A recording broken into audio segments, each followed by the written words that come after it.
বিসমিল্লাহির রহমানির রহিম। প্রথমে মহান আল্লাহ রাব্বুল আলামিনের কাছে এই সুজন ভাই দেখা দেন না, একটু কমান নিচে নামান, নিচে ডাউন করে ভাই।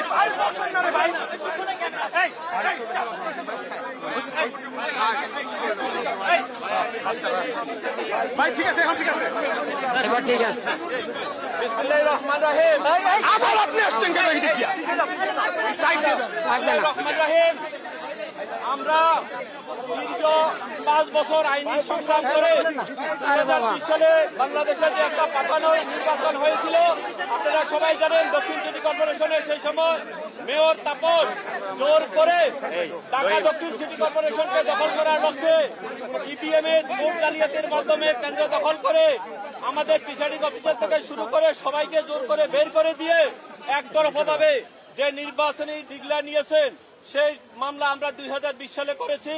দীর্ঘ আইনি প্রক্রিয়া শেষ করে আজকে আমরা ইনশাআল্লাহ আল্লাহর কাছে লাখো কোটি শুকরিয়া জানাই যে আজকে আমরা ন্যায় বিচার পেয়েছি। বিজ্ঞ আদালত আমাদের সকল বক্তব্য শুনেছেন, আমাদের 6 জন সাক্ষী দিয়েছেন, বাদী সাক্ষী দিয়েছেন, এবং এই নির্বাচনে যে একটি ত্রুটিপূর্ণ নির্বাচন ছিল, ইভিএম জালিয়াতি ছিল, ভোট ডাকাতি ছিল, এবং সর্বশেষ একতরফাভাবে আমাদের সকল অভিযোগগুলোকে অস্বীকার করে যেভাবে একতরফা রায় দিয়েছে, সেই রায়কে যে আমরা চ্যালেঞ্জ করেছি, সেটা আজকে আমরা সন্দেহাতীতভাবে আজকে বিজ্ঞ আদালতে আমরা প্রমাণ করতে পেরেছি। বিজ্ঞ আদালত নির্বাচন কমিশন আইন 2009-এর 53 নং 2-এর বিধি উপধারা অনুযায়ী স্থানীয় সরকার নির্বাচনের 2010-এর 59-এর খ ধারা মতে ওই নির্বাচনটিকে অবৈধ ঘোষণা করেছে এবং ইঞ্জিনিয়ার ইশরাক সাহেবকে মেয়র হিসেবে নির্বাচন কমিশন করবে এবং ভোটের মাধ্যমে ইনশাআল্লাহ ঢাকা দক্ষিণ সিটি কর্পোরেশনে অচিরেই মেয়র হিসেবে উনি শপথ গ্রহণ করবেন। ধন্যবাদ সবাইকে। এখন মেয়র ইশরাক সাহেব এখন আপনাদের সামনে কিছু বলবেন। একটা বলেন না, উনি বলেন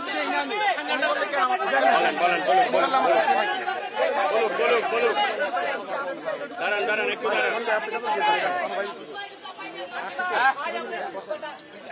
তোমরা আবার চেহারা দেখাতে হবে তোমাদের।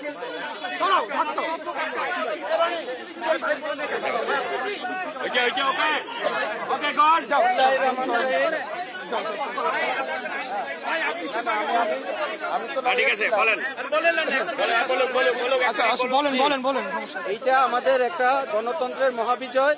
আমাদের দেশে যেভাবে একটা কালচার গত ফ্যাসিস্ট সরকার গড়ে উঠেছিল, যে ভোট জালিয়াতির মাধ্যমে, লুটতরাজের মাধ্যমে সন্ত্রাস তৈরি করে ভোট কেন্দ্র দখল করে যেই অনিয়মের মাধ্যমে একটা ইলেকশন করেছিল, সেই ইলেকশনে এবং সরকারের নির্বাচন কমিশন এবং কমিশনের যে লোকজন তারাও সহায়তা করে যে এক পেছে রায় নিয়েছিল। আজকের বিজ্ঞ আদালত এই 5 বছরের আইনগত প্রক্রিয়ার মাধ্যমে সেই রায়টাকে বাতিল করেছেন। সেই রায় বাতিল করে আমাদেরকে এই আগের যে মেয়র ছিল, যিনি ঘোষিত তথাকথিত মেয়র ছিলেন, ওনার এই মেয়র পদ বাতিল করেছেন এবং ওই গ্যাজেটও বাতিল করার নির্দেশ দিয়েছেন। এবং সাবসিকুয়েন্টলি আজকের যিনি এই মামলার প্রার্থী ছিলেন আমাদের ইঞ্জিনিয়ার ইশরাক হোসেন, ওনাকে এই পরবর্তী এখন থেকে মেয়র হিসাবে বিজ্ঞ আদালত ডিক্লার দিয়েছে এবং এই ডিক্লার অচিরেই গ্যাজেটের মাধ্যমে কার্যকর হবে। ধন্যবাদ। এতদিন পর আজকে আপনি বিজয়ী হলেন, আপনার এই নির্বাচিত হলেন, নির্বাচনটা তো ওই সময় আপনারা বলেছিলেন বিতর্কিত হয়েছে, সেই বিষয়টা আসলে জানতে চাই। বিসমিল্লাহির রহমানির রহিম। আমি প্রথমে মহান আল্লাহ তাআলার কাছে শুকরিয়া জানিয়ে আজকে আপনাদের সামনে বক্তব্য রাখছি। আজকে আমরা ন্যায় বিচার পেয়েছি, এটাই হলো আজকের মূল আমাদের বিষয়। এখানে আমি মেয়র হতে পারবো বা আমি মেয়র পদে শপথ গ্রহণ করব কিনা সেটা সম্পূর্ণ দলীয় বিষয়। আমি বাংলাদেশ জাতীয়তাবাদী দলের হয়ে ধানের শীষের মার্কা নিয়ে 2020 সালের 1 ফেব্রুয়ারি ঢাকা দক্ষিণ সিটি কর্পোরেশনে অনুষ্ঠিত যে মেয়র পদে নির্বাচন করেছিলাম এবং পরবর্তীতে সারা বাংলাদেশের কাছে, জাতির কাছে দিন দুপুরে আপনারা দেখেছেন ডাকাতি হয়েছে। মিডিয়ার ভাইরা সারাদিন আমার সাথে ছিল এবং নির্বাচন পূর্বের যে প্রচারণার যে কার্যক্রম তার প্রথম থেকেই ডে 1 থেকেই আমরা অভিযোগ দিয়ে আসছিলাম। সেখানে বিভিন্নভাবে আমাদের প্রচারণাকে বাধাগ্রস্ত করা হয়েছে। আমাদের তখনকার বিএনপি সমর্থিত কাউন্সিলর প্রার্থীদেরকে বিনা মামলায় গ্রেফতার করে নিয়ে যাওয়া হয়েছে। আমাদের প্রচারণার মাইক ভাঙচুর করা হয়েছে, পোস্টার ছিঁড়ে ফেলা হয়েছে, আমাদের শেষ দিকে গিয়ে আমার মিছিলের উপর হামলা পর্যন্ত হয়েছে এবং আমাদের বহু নেতাকর্মীদের মেরে রক্তাক্ত করে ফেলা হয়েছে। সর্বশেষ নির্বাচনের দিন আমি মিডিয়ার সমস্ত ভাইদেরকে নিয়ে বিভিন্ন কেন্দ্রে যাই। সকাল 9:30 পর্যন্ত তারা কেন্দ্রই খোলে নাই। 9:30 থেকে 1 ঘন্টা 1.5 ঘন্টার মতো কেন্দ্র কয়েকটা খোলা ছিল। তার পরবর্তীতে সমস্ত কেন্দ্র বন্ধ করে দেওয়া হয় এবং সেখানে ব্যাপক কারচুপির মাধ্যমে ভোট জালিয়াতি করে আমার যে ভোট হয়েছিল, আমি যে সংখ্যক ভোট পেয়েছিলাম সেটির থেকে বেশি ভোট দেখানোর জন্য দিনব্যাপী তারা কারচুপি করে। তো সেই বিষয়ে আমরা তখনই মামলা করেছিলাম সমস্ত নথিপত্র প্রমাণাদি দিয়ে, যেটি ইতিমধ্যে আমাদের আইনজীবী যারা রয়েছেন তারা আপনাদের কাছে ক্লিয়ার করেছেন। তো আমি যেটা বলতে চাই যে সবচেয়ে মূল বিষয় হচ্ছে যে আজকে ন্যায় বিচারের আমি পেয়েছি এবং বাংলাদেশে ন্যায় বিচার ফিরে আসুক, জনগণ যে একজন সাধারণ নাগরিক যাতে তার ন্যায় বিচারটি পায় সেটির ধারাটা যে শুরু হচ্ছে বা শুরু হয়েছে খুনি স্বৈরাচারী ফ্যাসিবাদী হাসিনা সরকারের পতনের পর, সেটির ধারাটা অব্যাহত থাকুক এবং পরবর্তীতে বাংলাদেশে আমরা সর্বস্তরে ন্যায় বিচার প্রতিষ্ঠা করতে পারি। এটি হচ্ছে আমাদের মূল উদ্দেশ্য, মূল লক্ষ্য। ধন্যবাদ সবাইকে। ওই সময়ে 16 বছরে যত ইলেকশন হয়েছে সবগুলোতে তো কারচুপি হয়েছে, তার মানে কি তাদের সময়কার সব ইলেকশনগুলো কি অবৈধ? আমি বলতে চাই যে আমি অন্য নির্বাচনের বিষয়ে মন্তব্য করব না। ঢাকা দক্ষিণ সিটি কর্পোরেশনে 2020 সালে যে নির্বাচন অনুষ্ঠিত হয়েছিল তার পরবর্তীকালে আমরা নির্বাচনী ট্রাইব্যুনালে দেশের বিদ্যমান আইন অনুযায়ী মামলা করেছি। সেই মামলায় আমরা আদালতে লড়েছি এবং দীর্ঘ আইনি প্রক্রিয়ায় এখানে অনেক জটিলতা তৈরি করে রাখা হয়েছিল। এটা আপনারা ভালো করেই জানেন যে খুনি হাসিনার ভাতিজা খুনি তাপস সে নিজে আদালতে হস্তক্ষেপ করে আমাদের এই মামলার প্রক্রিয়াটিকে বাধাগ্রস্ত করে বন্ধ করে রেখেছিল। পরবর্তীতে 5ই আগস্টের পর আমরা আইনি প্রক্রিয়া অনুসরণ করে আদালতে সমস্ত তথ্য সাক্ষী প্রমাণাদি দিয়ে এবং মামলা লড়ে আমরা জিতে এসেছি। অন্যান্য নির্বাচনের বিষয়ে সেটা আমার দেখার মন্তব্য করার বিষয় না। আমি মনে করি যে নিএম নুরুল হুদা সহ অতীতে রকিব কমিশন ছিল, হুদা কমিশন ছিল এবং সর্বশেষ কি নাম আউয়াল কমিশন, এই কমিশনে যারা সাংবিধানিক পোস্টে ছিল, আমি মনে করি যে বাংলাদেশের যে এই অগণতান্ত্রিক ধারায় বাংলাদেশকে ধ্বংস করার যে চক্রান্ত হয়েছিল, সেটা ফ্যাসিবাদী শাসন যে কায়েম হয়েছিল, সেখানে সাংবিধানিক পদে যারা ছিল তারা অবশ্যই তাদের দায়িত্ব এড়াতে পারে না, কারণ সাংবিধানিকভাবেই তাদেরকে সেই ক্ষমতা বলি দেওয়া হয়েছিল। তারা সম্পূর্ণ ইন্ডিপেন্ডেন্টলি, তারা কোনো কিছুর কোনো চাপে না পড়ে এবং কোনো কিছুর বশবর্তী না হয়ে তারা কাজ করবেন, কিন্তু সেটিতে তারা ব্যর্থ হয়েছে। একই রূপে আউয়াল কমিশন, রকিবুল কমিশন এবং হুদা কমিশন যারা আছে তাদের বিরুদ্ধে অবশ্যই আমি মনে করি যে একটা বিচারিক প্রক্রিয়া শুরু করা উচিত। ধন্যবাদ সবাইকে।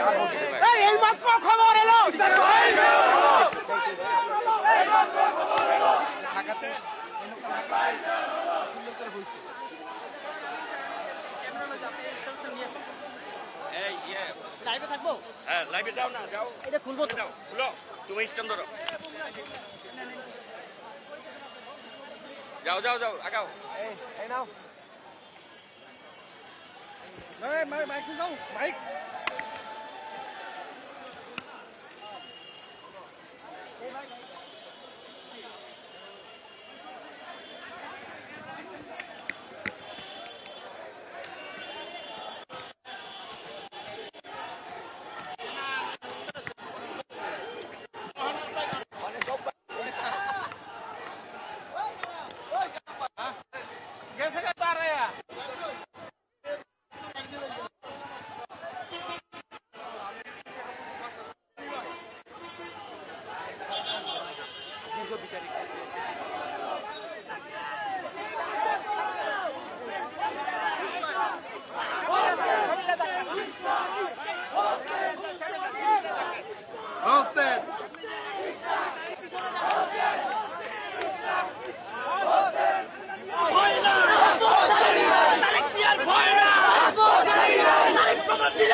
Hey!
What do you